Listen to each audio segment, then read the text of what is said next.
Hi everybody, welcome back to Bentley House. I'm Aira and happy Halloween! I hope today's video isn't too spooky for you. Today we're working with miniature skeletons. That's right, these are the dollar store skeletons. They come on a garland, several in a set, and it's not a new thing for miniaturists to use these for haunted houses, little projects, cut them apart and use the bones.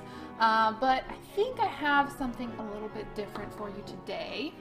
Bones, dim bones, gonna walk around. Something, something, skeleton bones. We are going to make this little guy usable.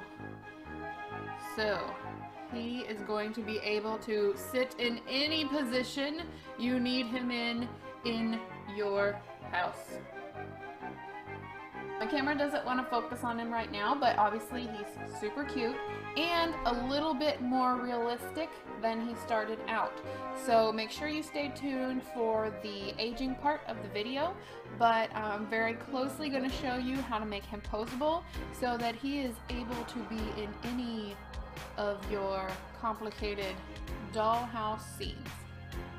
Go to the dollar store, get yourself some of these little skeleton garland guys. They're $1 for 4, and I just went to the dollar store. It's a week before Halloween and they still have plenty, so go grab some if you are interested in doing this project. You're also going to want your trusty X-Acto knife, and you want some wire. Now, I do not know what gauge this is, what metal this is. It's just what I had, and I don't know where I got it, don't know where it came from. The thing that you want to pay attention to is you want something kind of thin because these guys are small. So this is a fairly thin wire, but you want a drill bit, and this is my little hand drill, a drill bit that's about the same thickness as the wire, because you don't want to make a hole that's too big, and you also don't want one that's too small because then it won't go through. So just kind of make sure that those two things coincide, the size of your drill bit and the size of your wire. And I'm planning on painting over the wire later, so I'm not really concerned with that. One other thing I think I'm going to need is super glue, so just have that on hand. And then this is my little handheld Dremel, and I'm going to use this to sand down my skeletons, but if you don't plan on sanding or you want to do it by hand, you really don't need this. I'm just really excited because I went to Home Depot and I got all these attachments, so I'm going to use them. The first thing you want to do is take this little guy apart.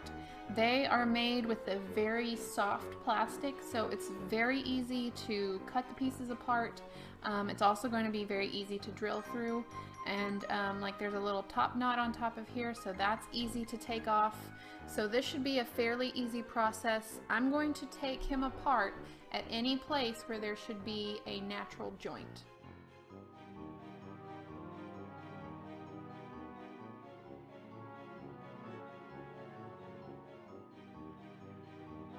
Once I have all his pieces taken apart, I'm going to leave the head joint on there because it already moves and it's a pretty snug fit, so I'm just going to leave that. One thing I do want to do is I am going to drill out the eye holes in the skull to make that look a little bit more realistic, and I'm actually going to cut his jaw so that the mouth will open. This is kind of an experiment, so hopefully this will work. To do that, I'm going to pick a drill bit that's about the same size as his eye hole, so I just have to run the drill bit through the opening and that will create an eye socket for me. If you are a young child and you are not allowed to play with power tools, get a parent. Actually, don't play with power tools. Whether you're allowed to or not, they need to be used responsibly, but get a parent so that they can help you with this part. And also, even if you're an adult, be careful. Don't get your fingers on this.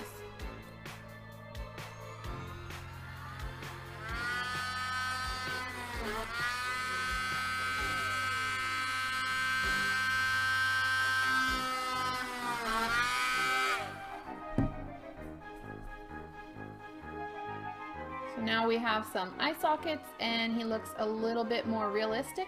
Next, I'm going to cut his bottom jaw piece off. I'm going to cut right in between the teeth because if I want his mouth to open, that would be where it would open.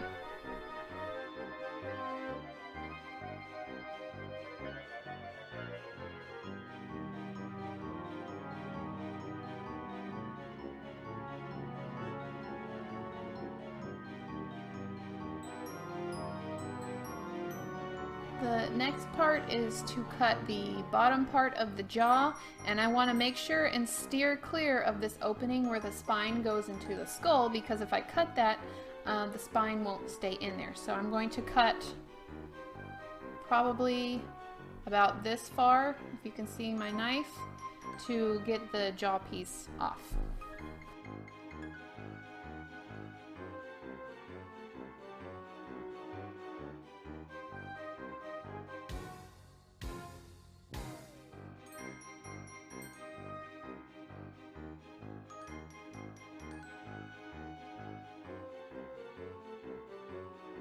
Here is my jaw piece removed. Already you can tell he's looking a little bit more realistic.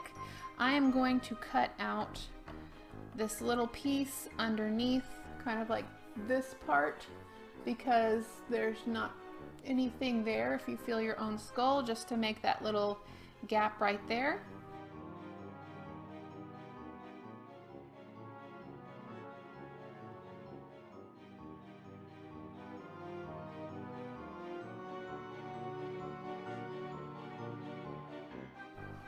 Okay.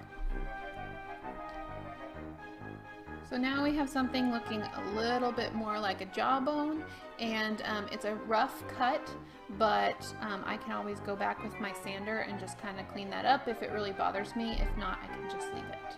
The next thing I'm going to do is I'm going to replace my bit, put in a little sanding nib, and then I am just going to kind of sand all over the skeleton.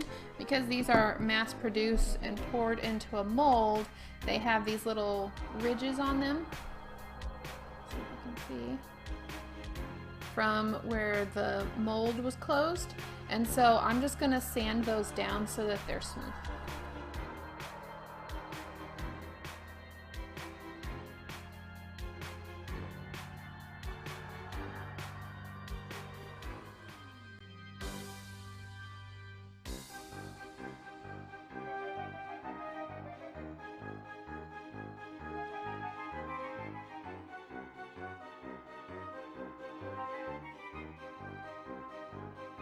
After I've sanded all the pieces that I want to, I'm going to use one of his little buddies that came in the package to make sure that I put him back together correctly.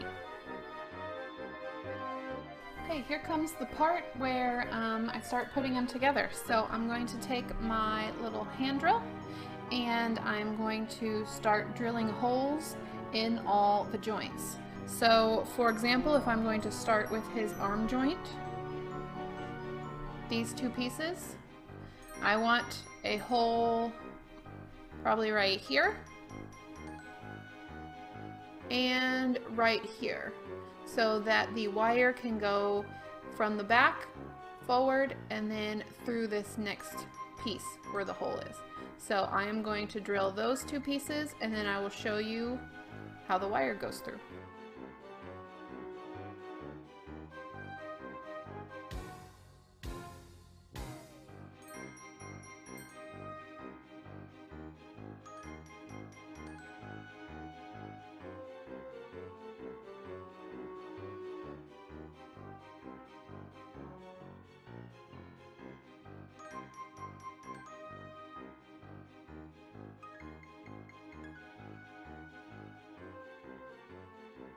So now I have a hole in each one of these pieces and I'm ready to put the wire through and make a joint.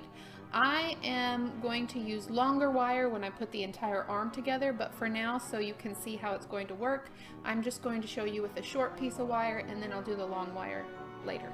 So that you don't see the wire as much, I'm going to try and always make sure that I'm going from the back to the front and then I'm going to make the wire come over. So as you can see, it's going through the back of the hole, coming out the front, and then coming over. And then I'll find his arm. Make sure which piece that's going to be. And then I'm going to make sure that part, it goes through the front. And then to the back of that bone. So this is basically how my skeleton is going to go together, except that I'm going to run one wire along the entire arm. But this is how you want to drill the holes so that your joints come together like this. Okay, so now I'm going to drill all my holes in all the bones, and then I can start stringing him together.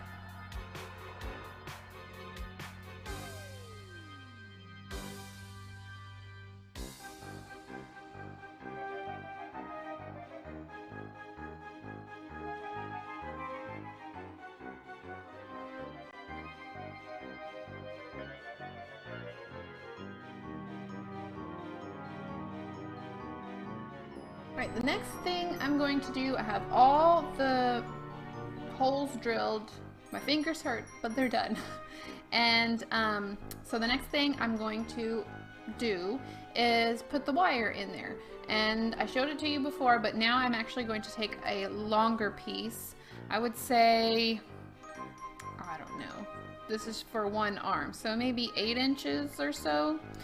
And I'm gonna cut off a piece.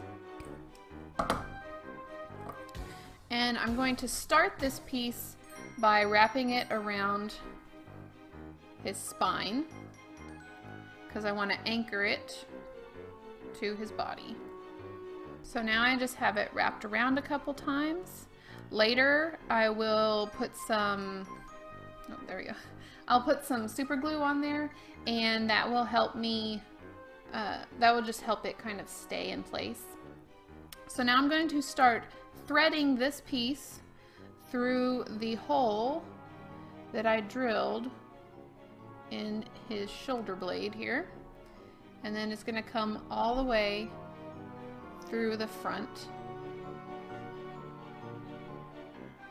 until it's tight. So I have it going from the spine into the hole, and it's coming out of the front here. So now I'm going to take the arm bone that connects to this, and I'm going to get my little reference guy, make sure I grab the correct bone. So I don't want to have to undo this. Okay, so this bone, and this time it's going to go through the front of this bone.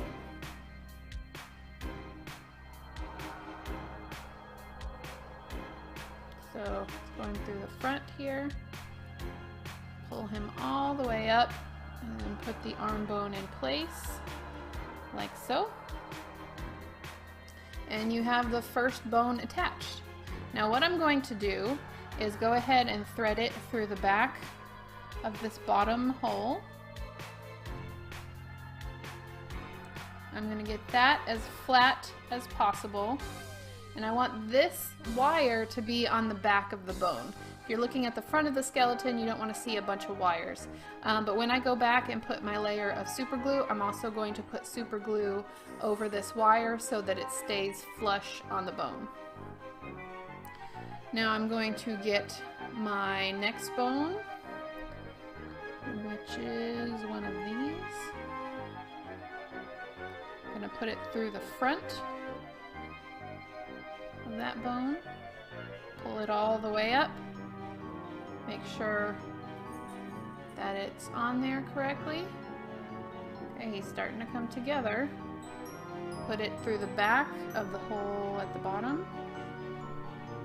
Same thing, I'm going to try and keep this wire on the back of the bone, at least, and because this is 2 bones, kind of pick a side.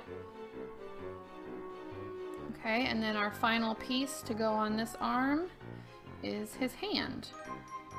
Now I did 2 holes in the hands. Of course, you're not going to be able to see it because they're so small.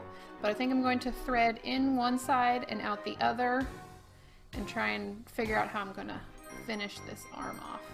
So I went from the back of the hand through the front, and now I'm going to go through the other hole. I'm going to make sure I keep this tight to the wrist so that it doesn't look like his hand is detached and floating.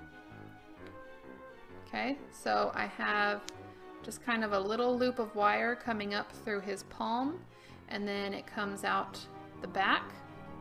And then what I think I'm going to do is I'm going to pull it down, and then I'm just going to wrap it around the wrist here.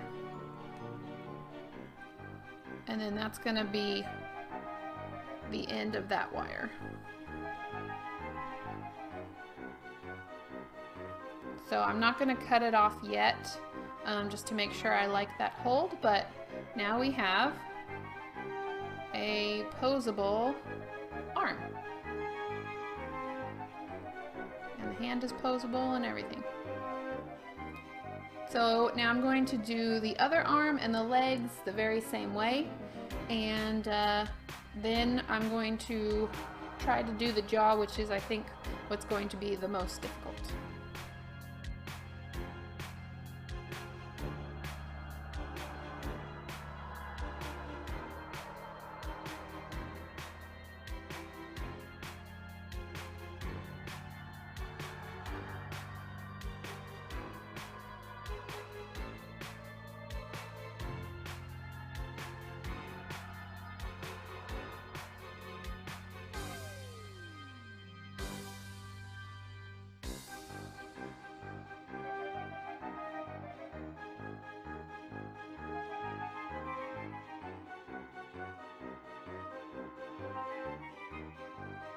Alright, so most of the body is wired together. He moves really well, he poses, he stays where you put him, so I'm pretty happy with how that turned out. Now I need to put his jaw back on, and the way I want to try and do this is to put the wire through the outside and then twist it on the inside so that you don't see where the wire comes together. Now that's going to be difficult because he's so small, so I have these tools. They're very thin, so I'm hoping that will work. So my conclusion after working with this jaw for a while is that it probably is possible to wire it on, make it be able to open and close, but is it worth your time and frustration? Probably not. So I've decided I'm just going to glue his mouth open. It definitely still gives him a more realistic look than it just being, you know, a cast skull. So I'm just going to glue it slightly open so that it can stay there and I just don't have to mess with it anymore, and I can move on with the project.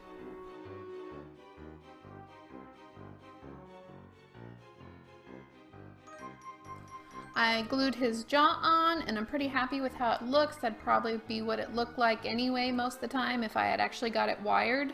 So now what I'm going to do is I'm going to flip him over, and I am going to run a line of super glue everywhere where there is a wire on the back of the bone. I'm going to stay away from the joints because I don't want the bones to get glued together, because that's against the point. But anywhere where the wire is touching the bones, I just want to put some glue there so they don't get pulled or out of place.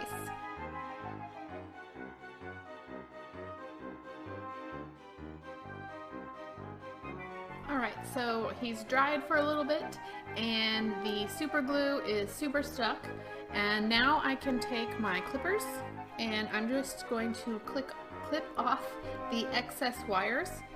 So now what I'm going to use is a brand of primer that is for all surfaces, and the reason I'm doing this is because I want to be able to coat the plastic skeleton and also the wire with the same stuff. And it says all surface primer. I'm gonna show you what it is. It's the Zinsser Bullseye 123 all surface primer. And it just, this one is, it says it's tintable, but I just got a can of it that's white. And I've had really good luck with it. It pretty much, like it says, coats anything, but I've never tried this kind of really soft plastic where it's kind of a little bit bendable. So I'm gonna give that a good coat and then let it dry. If you get this stuff, be super careful because it coats everything, which means whatever you get it on, it's not going to come off. So be super careful with that.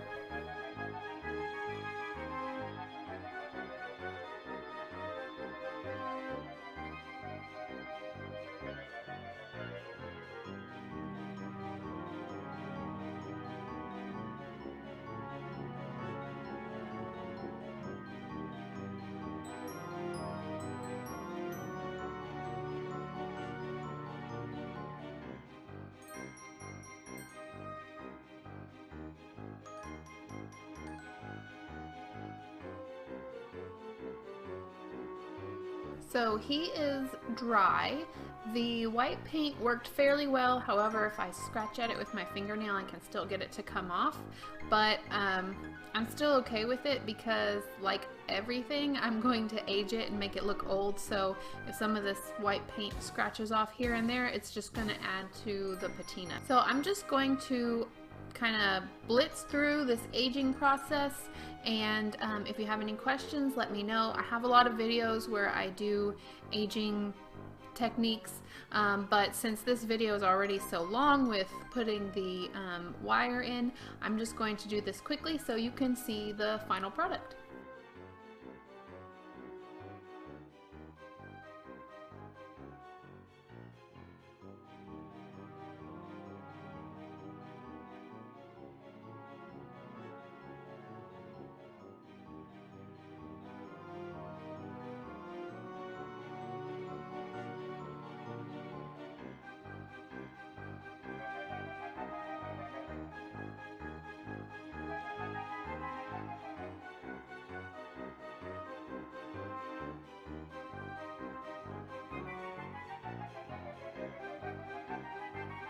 That's about it, guys. That's the end of the posable skeleton tutorial. I hope you enjoyed it. I hope you'll try and make one for your miniature Halloween scene or your haunted house. I'll show you a close-up how he turned out.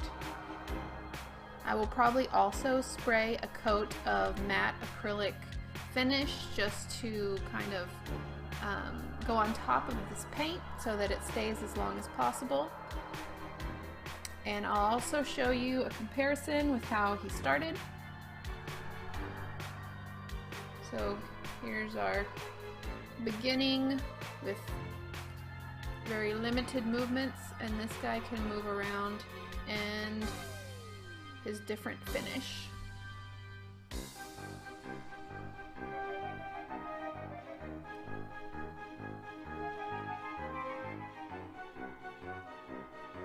So now I'm going to put this guy in a little scene so that you can see him in action. If you're interested in seeing the video where I made the coffin that he's in, make sure and check out that video. And yeah, if you have any suggestions or ideas, let me know. I love to hear from you guys. And please remember to like, subscribe, and most importantly, create. I'll see you guys in my next video.